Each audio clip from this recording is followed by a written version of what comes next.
when a company and when a director and DP and cinematographer and all parties involved are able to make a commitment to how they want something to look, we give them the flexibility to execute that, but then make changes on the day that they couldn't necessarily make if they were out in the real world. Small scale, micro budget productions all the way up to $200 million features, can utilize these services to really help expand their creative storytelling, but also help reduce the fear of commitment. And instead of fixing it post mentality, it's okay, let's fix it right here because we can do it in real time. Welcome to Cinema 5D on the Go. Moving conversations about moving images with filmmakers and industry leaders. Brought to you by TILTA, Blackmagic Design, Manfrotto, and Panasonic, in association with Sony. This is your host, Nino Leitner. Welcome to this episode of Cinema 5D on the Go. We're here with Phil Geller from Lux Machina. Hey Phil. Hey, nice to be here. And again, there's Misa in the back. He's sorting out the sound and hopefully also chiming in every now and then. So Phil, tell me a little bit about your company. So you are a company, if I get that right, that provides technical services to enhance shoots? Yeah, so we focus on sort of in-camera practical VFX workflows. So replacing green screen, providing organic lighting for sets that maybe can't be done on location, car rigs, and then on the large scale side, we do like really large projection LED services for interactive lighting and capturing in-camera backplates. So, okay, yeah. So in practical terms, what does that mean? Like, do you have any big movie that you worked on which you're really proud of that Sure. everybody knows? Yeah, we just finished, we got 2 movies come out in the last 6 months that are pretty well known. We worked on Rogue One, so we provided all the media server playback for a portion of the shooting, large LED wall setups for that, which provided mostly lighting and reflections, but there's a few shots where you can actually see the LED walls in the shots, and those would be like the flying scenes, a bunch of scenes with Darth Vader where you can see in his mask these red reflections. That's the LED walls we were using. And then we just finished Ghost in the Shell, which just came out I think 2 or 3 months ago.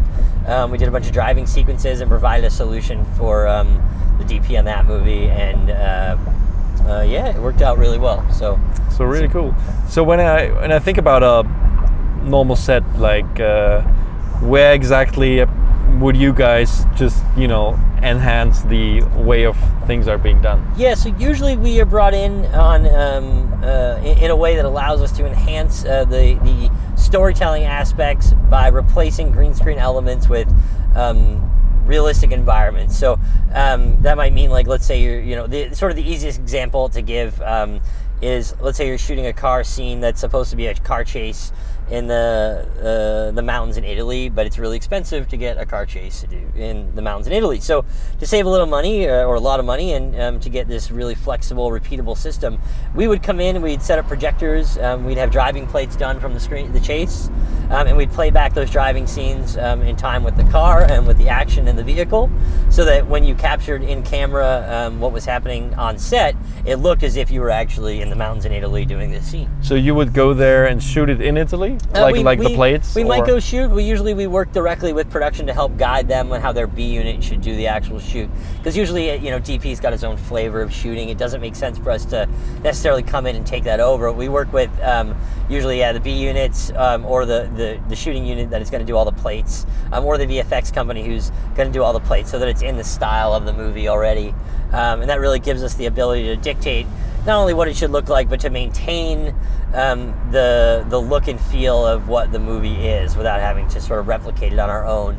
But yeah, we work very closely with the VFX and the camera department to make sure that everything's delivered to the spec that we need for playback.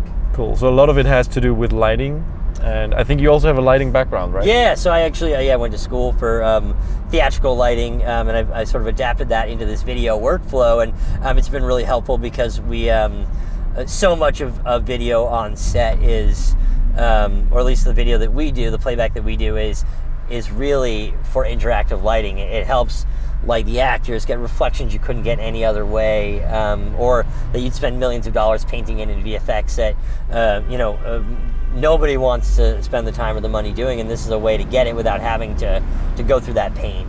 And so yeah, a lot of it is still lighting focus, lighting background. Cool. So the whole VFX industry is a little bit under pressure, isn't it? I mean, like, there have been a lot of big movies actually where, movies that won Oscars where the whole post-production house kind of went bankrupt afterwards. Yeah, I mean, you look at movies like Life of Pi, which I think is probably the most well-known instance of this happening. Gravity's another example, actually, where I think that afterwards there was a loss of business to the VFX house, because part of the problem with the VFX house is that oftentimes they go into a movie and they have to do it with a flat fee, and that flat fee doesn't necessarily cover the whims of what the director or DP want to do after the fact.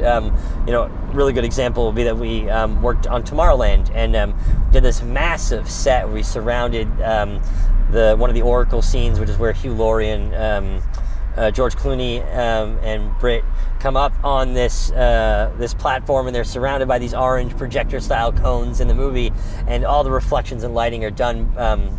Were done in real time in camera. After the fact, the director decided that didn't like the look of how it had been done, or creatively changed what the feel of it was supposed to be. So they actually had to end up going in and post and replacing a lot of the backgrounds, and so the lighting doesn't always match up. And part of that is that it's a big commitment to make financially to do a setup like this, but it provides you with a lot of upfront money savings if you're willing to make sure that you stick to them. Oftentimes we find that if the director is going to make his change, he does it after the fact, and it negatively impacts the business side of the VFX house. So does that mean that directors are usually allowed to do get their creative vision through, even though the budget might not necessarily support it? I think it's a good question. I think it's something that the VFX, like you said, the VFX industry is really having to struggle with. I personally, we feel like there's a really strong aversion to commitment right now in the industry. People don't want to commit to a look, and you can looking at Rogue One, like there were massive rewrites of the movie, and look, Tomorrowland's another example, and Gravity as well, where there have been people made an upfront commitment but aren't necessarily willing to stick with it throughout the show, throughout the shoot and through post-production, and because of that sort of wavering on what the final look is going to be, and this sort of we can fix it in post mentality that sort of pervaded the industry. Unfortunately, it falls on the feet of the VFX house, because they're the ones who are having to deal with it. And I think it's such a complex system. A lot of people don't understand what it takes. Like when you go, I want that planet to be red instead of being blue, or I want this to be Earth, and we shot it as Mars. You know what I mean? Or even something as simple as, we shot this in Italy, but really we wrote the movie and now it's all taking place in England, but we shot this all and we captured it in camera, or we already did one version of the plates. Like, how do we fix that? And unfortunately, VFX houses, because of the way the industry is built, don't necessarily have the opportunity to always go back and rebid something when it changes drastically. So it's a bit difficult, I think, in that regards. And I think that's where we come in a lot, actually, is when a company and when a director and DP and cinematographer and all parties involved are able to make a commitment to how they want something to look, we give them the flexibility to execute that, but then make changes on the day that they couldn't necessarily make if they were out in the real world. Let's say you are shooting out in Italy during the day, but all of a sudden, you're mid-shoot and you realize, oh man, we really want to rewrite this to be at night because it makes more sense for the rest of the movie. Just being sort of probably an acute example, but like we're able to, if the plates are available, do the shoot at night as well, and at the drop of drop of a hat, push of a button, change it from day to night, or change it from Italy to England because we have the England plates on standby, or to change it from a red planet to blue planet because we're just adjusting the color, or to slow down the action or speed it up because we have those handles available to us in our systems that allow us to make these changes that really help the storytelling. They help save money for everybody, from small scale, micro budget productions all the way up to $200 million features, can utilize these services to really help expand their creative storytelling, but also help reduce the fear of commitment. And instead of fixing it post mentality, it's okay. Let's fix it right here because we can do it in real time. Yeah. So if we talk about micro budget productions, which is I guess what most of our audience are working with, what would be a good example of what you've worked on?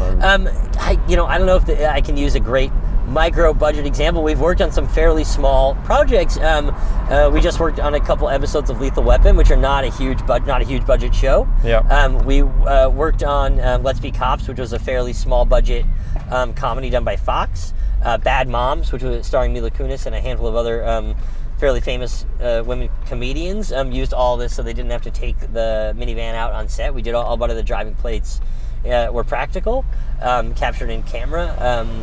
And we did another movie, of course the name's escaping me right now, A Perfect Stranger, which was, or Perfect Guy, which was a thriller, sort of romantic thriller, came out a few years ago, did really well at the box office, but the budget was, again, fairly small. And they did a couple car chase scenes and car scenes at night where they did it all on projection because they're able to. There's also a handful of, I think it's Teen Wolf or a couple other episodic things shot in LA that are actually done with this methodology. Interesting. So yeah. It really does cover budget ranging from a couple $100,000 all the way up to millions of dollars. So apart from the lighting things, what else do you guys work on? So we provide the reflections, the lighting.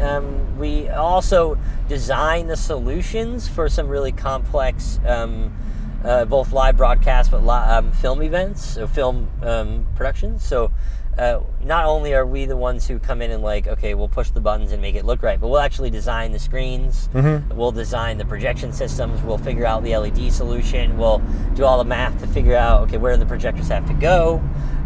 We'll really solve all the problems from soup to nuts. So we're really, we consider ourselves a turnkey company, and because we're sort of in this vendor neutral place where we don't necessarily own the gear, we can help provide a really affordable package for getting the most bang for your buck to the production. Because if one company doesn't have anything, it's not have exactly what we need. We're not necessarily tied to using exactly what one vendor has. We can piecemeal our kits together, and because we're designing the technical solution, we're able to do it in a way that doesn't lock us into any one inventory. So it becomes a really, people look at us and they go, well, you're an outside consultant, so that's going to cost us more money.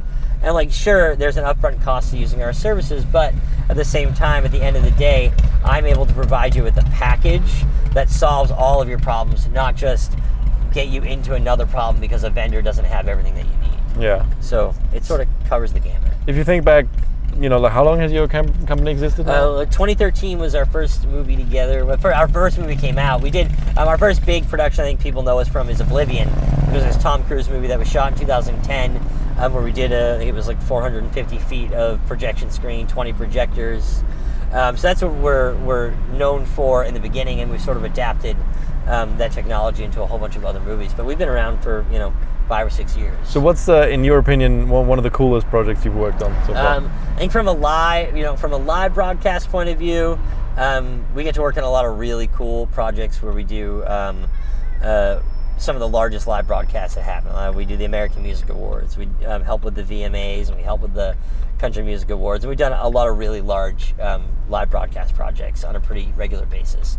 So that's always really cool. But from a film point of view, for me, I really like being involved from the beginning, so that we're involved in a way that we get the storyboards and we design a solution that really helps our client, helps the storytelling from a practical point of view. And so I think a really good example of that, and the one that I enjoy being involved in, even though we didn't go out to New Zealand to work on it, was Ghost in the Shell, which just came out, which was a really cool sort of project for us because we were involved in the very beginning of them designing how they were going to do the shots, and we got access to the storyboards, and we were able to get access to the 3D models of the cars and the vehicles, and we were able to incorporate those into our previs environment and really dig into how to design the right solution for them.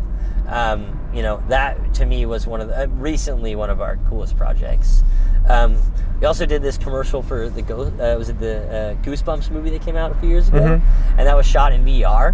So that was a really cool experience. We did a bunch of LED walls that ended up in the VR experience. So it's a fairly rare thing to do, and it worked out really well. So.